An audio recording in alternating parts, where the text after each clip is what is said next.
Сонда сізге әкенің өлеңмен қалдырған бір өсиеті болыпты. Менің әулетімдіге ұстаным болып кеткен әкем 4 ауыз сөзі бар. Әкем бір сөзі: ай түнде керек, ақыл күнде керек, ұлтын ұлықтамаған ұрпақ кімге керек деп. Сосын кейде балалықпен еркелік жасап қоямыз, шамал тентектік жасап қоямыз. Сонда ұрыспайды тұғын: әй балдарым, өмір деген қақтығыс, етек жеңіңді қаттығыс деп айтып отыратын тұғын. Біз 10 баламыз ғой, армандап отыратын тұғын: ей шіркін, бүкірдің арманы шалғасына бір жату деп. Сөйтіп жүргенде әкем мен анам арасына жылсап, екеуі бірден соң бірі өтті де 9 бала менің қолымда қалды.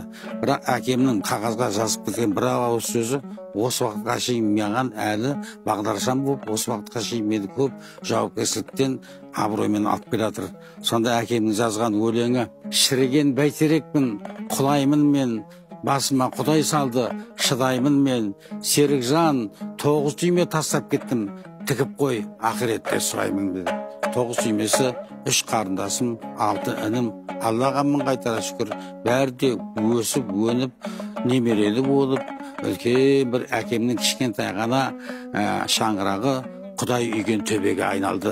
Қазақта сөз бар: Құдай үйген төбеге борбаста болса бір түнде деп. Сол әкемнің шаңырағына жұрт қазір үлкен мақтанышпен Махмудтың балдары, Махмудтың ұрпағы деп айтып отырғанда, сол аманатты ақиретте дұрыс алып баратқан шығарым деп өзімізді жұбатамын. Мейірбекжан.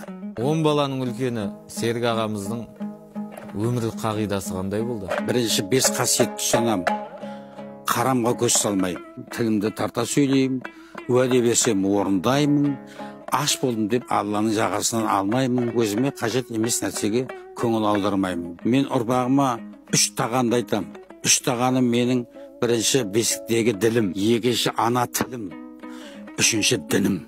Осы тілімді таза ұстасам, менің қағидам сол, ұрпақтарыма да осындай жақсы бір керемет жол көрсетемін деп ойлаймын.